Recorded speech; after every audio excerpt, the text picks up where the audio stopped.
Film Barbie the Movie yang disutradarai oleh Greta Gerwig memberikan pengalaman baru menikmati dunia Barbie. Di awal film, kita diperlihatkan dengan dunia Barbie yang secara indah secara nyata seperti saat kita memainkan boneka Barbie. Namun, siapa sangka kalau ternyata film ini justru memiliki unsur pesan dan membawa isu-isu yang masalahnya cukup berat nih. Sehingga film ini sebenarnya nggak cocok ditonton untuk anak kecil. Hai Sources, selamat datang di channel Click Source. Kali ini Min Source mau review tentang film yang lagi viral banget, yaitu Barbie the Movie. Sebelum Min Source mulai reviewnya, perlu Min Source ingatkan dulu bahwa video ini akan berisi beberapa spoiler. Bagi Sources yang nggak mau kena spoiler sitik pun, Min Source saranin untuk skip video ini dan silakan nonton filmnya dulu ya. Min Source juga mau ingetin kalau mungkin penilaian terhadap film ini akan bersifat subjektif. Jadi buat sources yang beda pendapat, boleh diskusi di kolom komen. Tanpa berlama-lama lagi, yuk kita langsung ke reviewnya. Film dibuka dengan sejarah awal pembuatan Barbie dan diperlihatkan dunia Barbie yang sungguh indah. Seperti di imajinasi kita semasa kecil atau di imajinasi anak-anak sekarang. Terlihat kumpulan para Barbie dan juga para Ken, dan ada juga Alan yang merupakan teman Ken. Tapi Alan hanya satu orang aja. Di dunia Barbie Land, para boneka Barbie dan Ken di sini saling terkoneksi dengan mainan bonekanya di dunia nyata. Apabila di dunia nyata seseorang memainkan bonekanya dengan baik, maka Barbie akan hidup bahagia di Barbie Land sesuai dengan imajinasi anak-anak yang memainkannya. Sebaliknya nih, bila boneka Barbie dimainkan dengan buruk, maka akan berdampak buruk juga bagi Barbie di Barbie Land. Seperti yang dialami oleh Weird Barbie yang diperankan oleh Kate McKinnon. Pembuatan Barbie Land ini benar-benar totalitas dan gak main-main nih. Greta Gerwig berusaha semaksimal mungkin membuat permainan Barbie menjadi versi nyata yang bisa dinikmati oleh penonton. Suasana serba pink ini juga menjadi ikonik bagi dunia Barbie.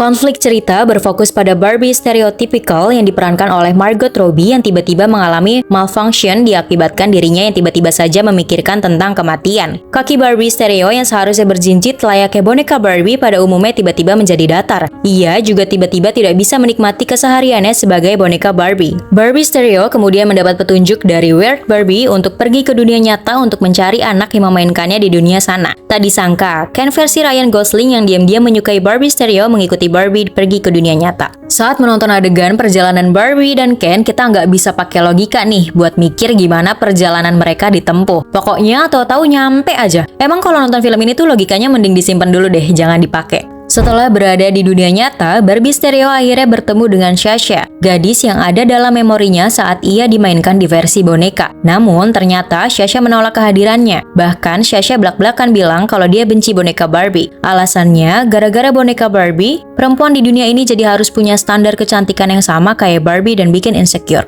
Dari scene Sasha inilah kita bisa melihat isu besar apa yang dibawakan oleh Greta Gerwig dalam film ini. Kehadiran boneka Barbie yang diciptakan perusahaan Mattel di dunia nyata ternyata nggak hanya sekedar mainan boneka saja.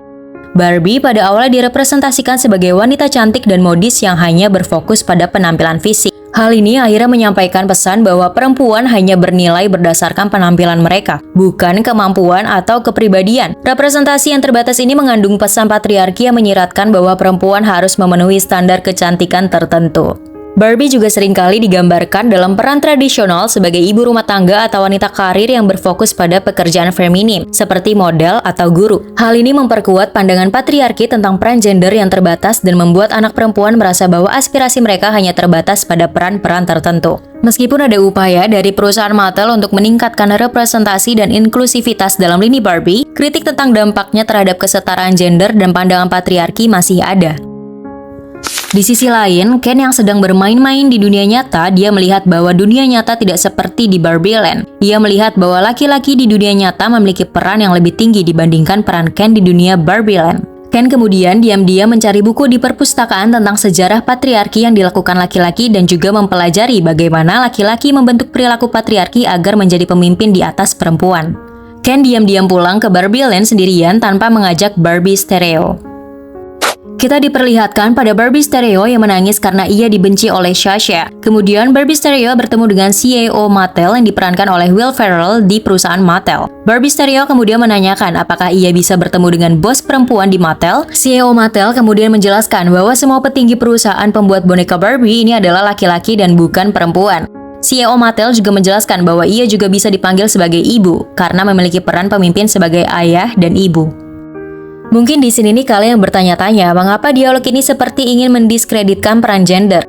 Menurut Min Source, mungkin pernyataan ini bermaksud menekankan pada peran dan tanggung jawabnya sebagai pemimpin perusahaan yang menciptakan dan memproduksi boneka Barbie, yang secara tradisional dianggap sebagai mainan khusus perempuan. Dalam konteks ini, pernyataan tersebut mungkin bertujuan untuk menyampaikan bahwa peran dan kontribusi CEO Mattel tidak terbatas pada jenis kelaminnya. Pernyataan tersebut juga dapat menjadi bagian dari upaya perusahaan untuk mendukung kesetaraan gender dalam lingkungan kerja.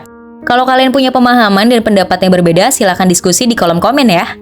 Barbie Stereo yang awalnya ingin dimasukkan ke box kembali oleh CEO Mattel, ia melarikan diri dan kembali ke Barbie Land dengan Gloria dan Sasha. Gloria ternyata merupakan ibu Sasha yang sejak dulu memainkan boneka Barbie, boneka yang dibenci oleh Sasha. Gloria memainkan boneka Barbie karena ia sering merasa stres dalam kehidupannya hingga beberapa kali memikirkan tentang kematian. Ternyata Gloria lah yang menyebabkan Barbie Stereo menjadi malfunction. Mereka bertiga akhirnya kembali ke Barbie Land, dan setibanya di Barbie Land, Barbie Stereo kaget melihat rumah impiannya diambil alih oleh Ken. Bahkan Ken bermaksud mengambil alih Barbie Land menjadi Ken's Land. Dari sini terungkap bahwa selama ini Ken merasa ia diciptakan hanya untuk menjadi pendamping Barbie di dunia Barbie Land tanpa memiliki perannya sendiri sebagai laki-laki. Sementara para Barbie diciptakan memiliki peran yang banyak seperti presiden, dokter, peraih Nobel, dan lain-lain. Barbie diciptakan lebih berprestasi, sementara Ken hanya diciptakan sebagai pendamping saja. Karena alasan itu, Ken melakukan patriarki lalu mencuci otak para Barbie di sana untuk melayani para Ken dan mengambil alih Barbie Land, agar laki-laki di dunia Barbie punya peran yang lebih tinggi seperti yang ia lihat di dunia nyata.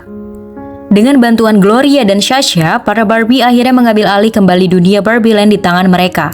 Perjuangan para Barbie ini mencerminkan bagaimana perjuangan para feminis di dunia nyata untuk mendapatkan hak kesetaraan gender dan tidak lagi diperlakukan patriarki oleh pria.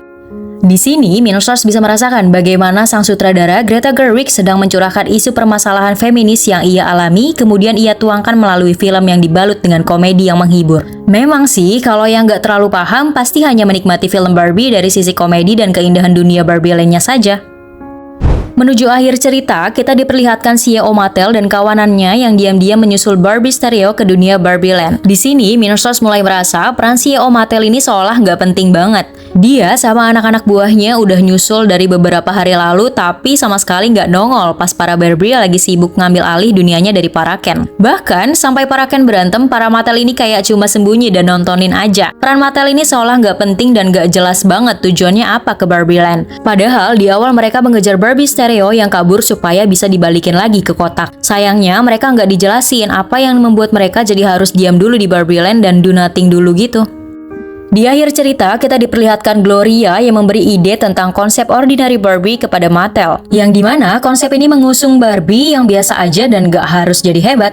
Kalau Min Source lihat, konsep ini bertujuan untuk mendukung kesetaraan gender dan memberikan pesan positif terkait citra tubuh dan kecantikan kepada anak-anak, terutama perempuan. Dengan tidak memberikan standar tertentu bagi Barbie, anak-anak yang memainkannya bisa melihat representasi yang lebih bervariasi, mengembangkan rasa percaya diri, dan penerimaan terhadap diri mereka sendiri serta orang lain. Setelah itu, kita melihat Ruth Handler yang merupakan pencipta Barbie tiba-tiba datang di Barbie Land. Ruth mengatakan bahwa Barbie diciptakan tidak memiliki akhir agar Barbie selalu berkembang sesuai dengan imajinasi anak yang memainkannya. Kita juga melihat Barbie Stereo akhirnya memilih untuk menjadi manusia setelah memegang tangan Ruth. Ia menamainya dengan nama Barbara sesuai dengan nama anak yang menjadi inspirasi Ruth menciptakan Barbie.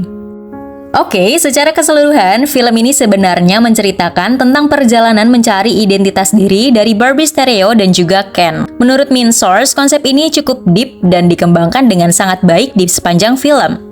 Adegan absurd yang disajikan adalah bentuk komedi yang sangat menghibur. Namun, karena ada banyak isu masalah berat yang diangkat, hampir mengakibatkan film ini jadi nggak jelas arahnya kemana. Konflik batin dan krisis identitas yang dialami Ken versi Ryan Gosling juga menjadi daya tarik utama nih yang berhasil membuat kita masuk lebih dalam. Sayangnya, penambahan isu patriarki di sini yang dilakukan oleh Ken seolah mengindikasikan bahwa pria selama ini dijajah oleh wanita, sehingga pria harus menjajah balik dengan melakukan patriarki agar bisa mendapat haknya untuk memiliki peran hidup yang lebih baik dari wanita. Sementara wanita yang direpresentasikan dalam bentuk Barbie di sini diperlihatkan sebagai pejuang kesetaraan gender. Laki-laki Laki-laki seperti para Ken ini jadi terlihat hanya berusaha lebih tinggi dari wanita saja, tanpa tahu apa-apa mengenai kesetaraan gender. Padahal menurut main source nih, konflik batin Ken ini seharusnya menunjukkan bentuk protesnya dia kepada penciptanya aja, yaitu perusahaan Mattel, dengan mempertanyakan kenapa dirinya diciptakan hanya sebagai pendamping Barbie saja, tanpa memiliki peran yang benar-benar karakteristik seperti Barbie di Barbie Land. Makanya peran CEO Mattel di sini jadinya kurang kuat dan hampir nggak penting. Padahal CEO Mattel punya potensi sebagai karakter villain yang bagus dengan punya ambisi yang jelas tentang alasan kenapa dia menciptakan Barbie dan Ken berbeda.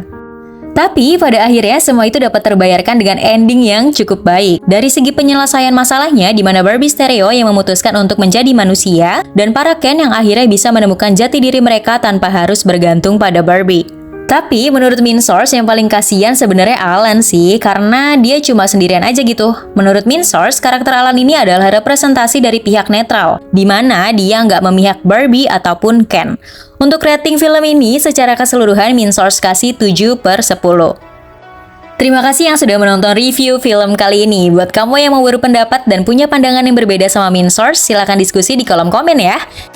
Jangan lupa follow sosial media kami untuk mendapatkan update konten berita fresh dan hangat setiap harinya. See you in the next video. Bye!